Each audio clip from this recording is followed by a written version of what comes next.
Hey, how's it going? Time to tear this sucker down.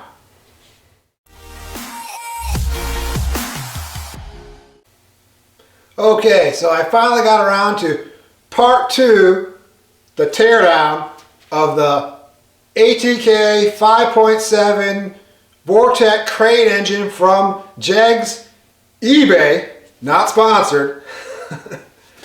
And here's the plan. Basically, I'm not tearing down the whole thing. I just want to take off the top end. I want to leave the bottom end intact, but I need parts off this pretty much stock crate engine to use for my donor Vortec engine build, and I also want to get the heads ported this winter. I would like to get it back together next season and put it in a car, but you know how things go. We'll see. So let's get to it. Get the sucker on the engine stand. Brr, it's cold out tonight. I'm all layered up, but it is chilly. Before we tear into this sucker, I just want to mention a few things. One, this intake did not come with this engine. I bought it after the fact from eBay and put it on here just so I could lift it up easier with the picker using my adapter. Also, I have not even been inside the sucker other than, just a quick overall look. I'm not even removed the valve cover yet. So, just FYI, I pretty much got it. Did the uncrating video.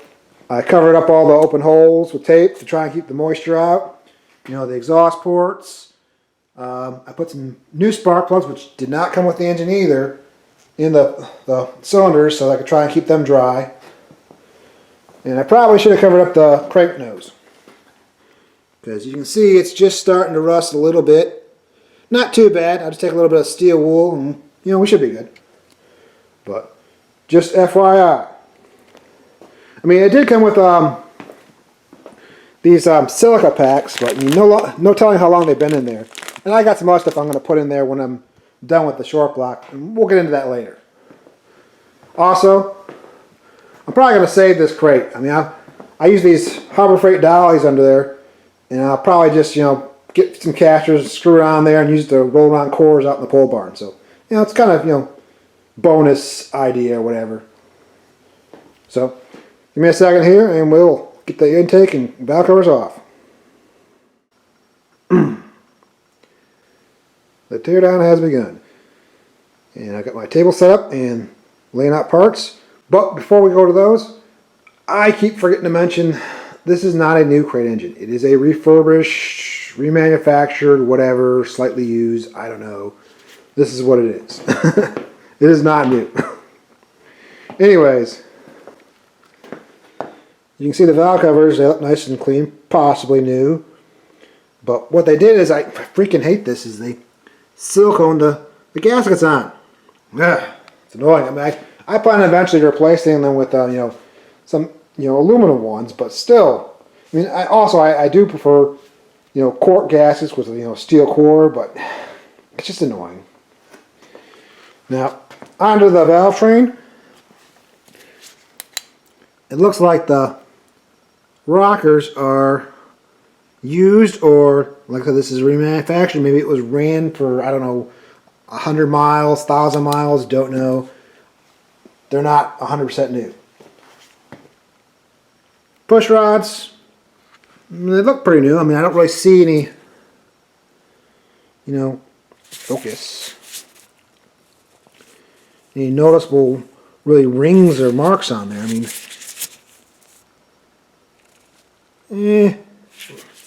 doesn't matter. I'm not going to use the push rods. I already have a set of rockers over there I was going to use. So, I mean, it's just, stuff I'm going to bag and tag and use someday or give away someday. Okay, this really bugs me.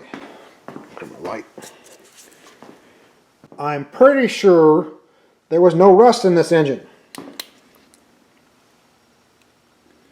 I'll have to check my video, but I was like, oh, this is nice and oily. I said something like that, I'm pretty sure. And as you can see, it's rusting up in the valley. Let's see if we can see in there. Doesn't appear to be in the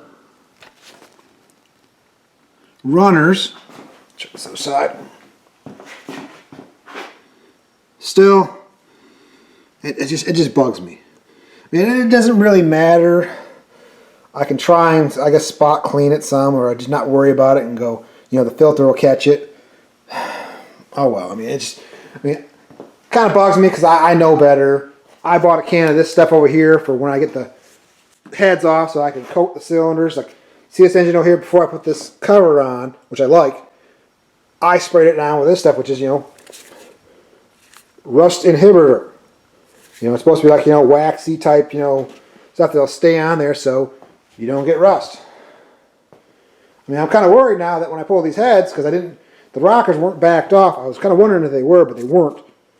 And it says in the instructions to last the valve, so I'm really hoping those cylinders didn't rust up. I mean, if it's not too bad, it's not horrible, because I mean, cars do rust when they sit sometimes a little on the cylinder. I mean, fuel is kind of oily, but you know, long term, I don't know, man. So I'll bag and tag the rest of this junk, and we'll get these heads off and find out. I forgot to mention something else. The reason I pulled 2 rockers was because when they remanufacture engines, sometimes they will use oversized valves because it is cheaper to just ream the hole larger and use a new oversized valve than to install a valve guide liner or something like that.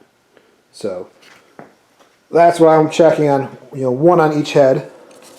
Got my caliper. Let's see, zero that out.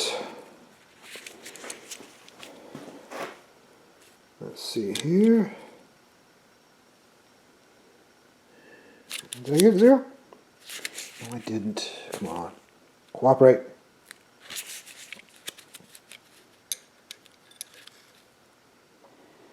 Okay. So, we're good there.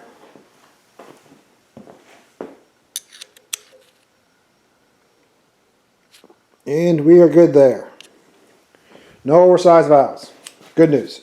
You see, the reason is I plan to steal these valves from my donor engine instead of buying new valves for that. In this engine, I will buy new performance stainless undercut valves. So, cool. Let's get back to tearing the sucker down. Yet another thing I keep forgetting to mention about this engine is the only reason I can afford it is because I have PayPal credit. Once again, not sponsored.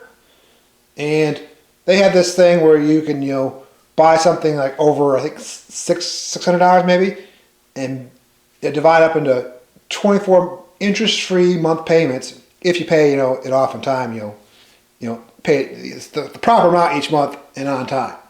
So that's why I got this sucker. I'm still paying on it for the next, I don't know, year or half or so.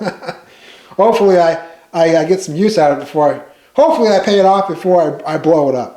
That's what I'm trying to say. Anyways, I mean, I really hope to get my use out of this engine. I mean, it's just one of those things you won't know, and I still gotta get into it and find out. I mean, well, knowing me, there's a possibility I won't even have it running before I pay it off. No, this thing's gonna run. So, anyways, I think I'm gonna collect these parts, bag and tag, and I'm gonna go get a sandwich and warm up because it is freaking cold.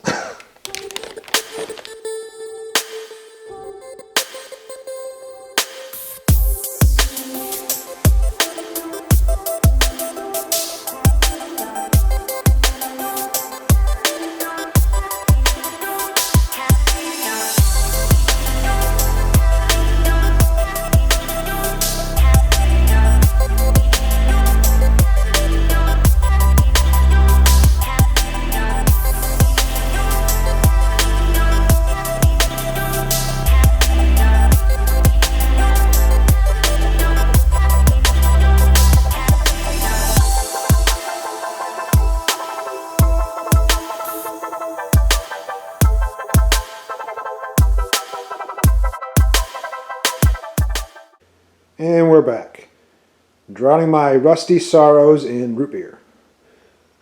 Fun fact, root beer and Coca-Cola have phosphoric acid in them. And phosphoric acid can be used to convert rust back into iron something or whatever, but not rust. I mean, I have this Rust-Oleum spray stuff that's kind of like a gel, and I think people refer to it as, you know, the generic name was naval jelly or something. I don't know. But anyways, it converts rust. I've used regular non, you know, jelly type, you know, just the liquid phosphoric acid to convert rusty heads before, but of course that'll mess with your machined areas and so on. But I may smear some around in here and wipe it off. I may just, once I get the heads off, you know, take a little stainless wire brush I got and clean it up and then tip it on its side and rinse it out with WD-40 and then treat it. You know, we'll see. Maybe I'll just leave it. I don't know. There's been plenty of engines that run with rust in them, and I mean, it's not the end of the world. It just bugs me a little bit. Anyways, I just pulled the head bolts, and you can see over here, some of these bolts barely had any sealer on them, so that's just interesting. Of course, I'll use a little more, you know. But just FYI, also, Rainbow Bright would be proud. All their marking checks, paint sticks, or whatever. I'm sure that dissolves or whatever. I don't know. Anyways, let's get these heads off and find out if the bores are rusty. That's really what I want to find out before I call it for the night. You know, I mean, it's going to make or break me if this engine's rusty on the inside. I mean, like I said, not an issue. In there, that's all rusty. That's going to really bum me out. So let's get to it. Okay, moment of truth.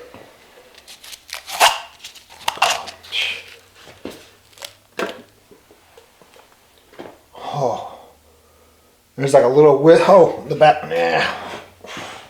One sec.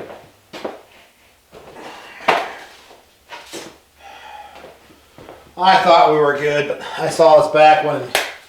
Now we're not, so you grab the camera. Let's blow it off. Come on. See, right here, right in this back bore, cylinder 8.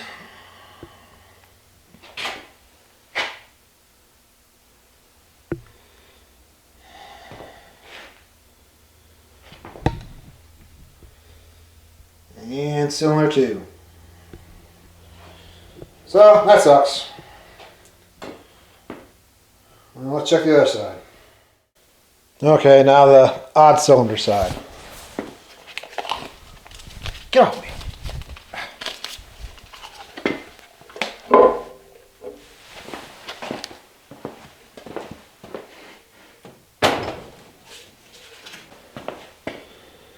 Yep, same thing.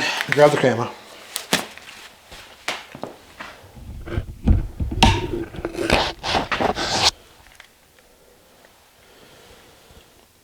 Not as bad, but you know, this is just the tops of the cylinders. You know, it's going to be possibly worse than the inside, the crankcase. We'll find out tomorrow when I pull the oil pan. I just want to be 100% clear. This is not Jegs' fault or ATK's fault. It's 100% my fault. I got this engine about 6 months ago maybe, and I let it sit. I should have probably fogged the cylinders. I probably should have, you know, sprayed the valley down. It's on me. So just let's see what we can do about it. I already took a rag and some WD-40 and tried wiping it down, and it didn't really come off that much. So it's not pitted, obviously, but it's between pitted and surface. So that means I need to be a little more aggressive, which this is not the end of the world. I forgot to spray this engine before, And you're not supposed to do this, so just FYI, I've taken some Scotch-Brite and cleaned up the cylinders, which is not a good idea for your bearings, just so you know. But that engine over there in the car is still running, well, so far. And I don't plan on this engine making like 100,000 miles or whatever. I mean, I'm already going to block the bypass in the filter adapter so that the filter will be, so the oil will be 100% filtered. And actually, the case with this engine, it felt kind of gritty because long ago I was lazy and I cleaned up the decks with one of those discs you're not supposed to use because it gets all that aluminum grit into your engine. So once I went to the non-bypass adapter after a few oil changes, the grit was gone. I mean, I had to pull the intake for something else and I noticed it was no longer gritty. So not the end of the world. It sucks. I mean, but like I said, I mean, this engine ain't gonna see 100,000 miles. I plan on hot rodding it, maybe hitting with some nitrous. So, you know, we'll do the best we can from here. But that's it for tonight.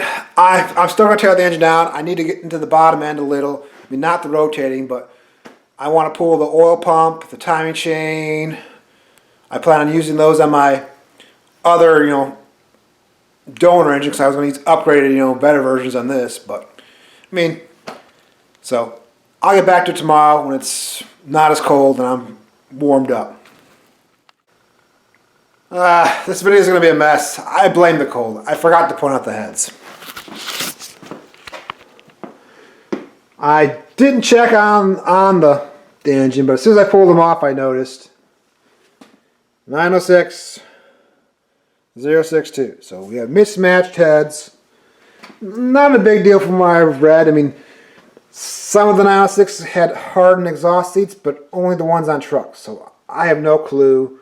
I mean, let me see. Well, these are the used ones, or no? These are the looks like the newer castings that aren't, they didn't have the pitting around. It's just, light gasket mark right there from when I put the gasket on when I lifted the engine up. So, I mean, I still gotta tear the heads down, pour them, clean them, so I mean, they're not rusty. I wouldn't mind if they're rusty because I'm gonna clean them anyway. So, but what do you do? I'll get back to it tomorrow.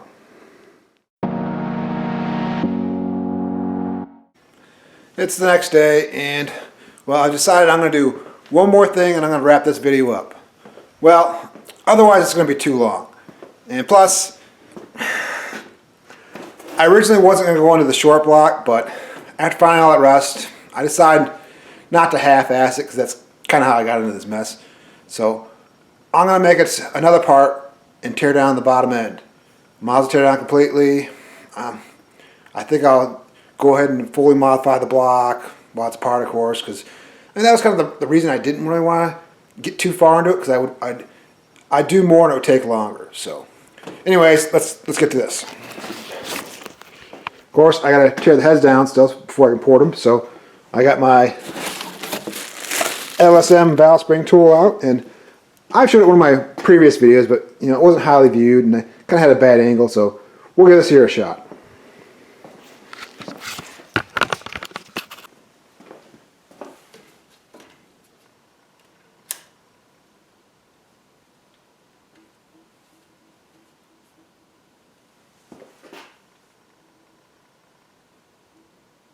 Stay.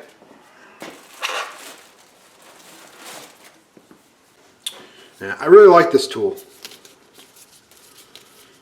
I mean, of course the air tools aren't too much more, but I want to tear apart heads inside of my bedroom even. That's what this tool's good for.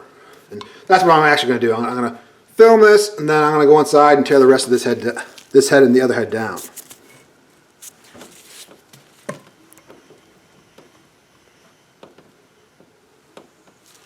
Okay, of course, there's my magnet. Boom, just like that.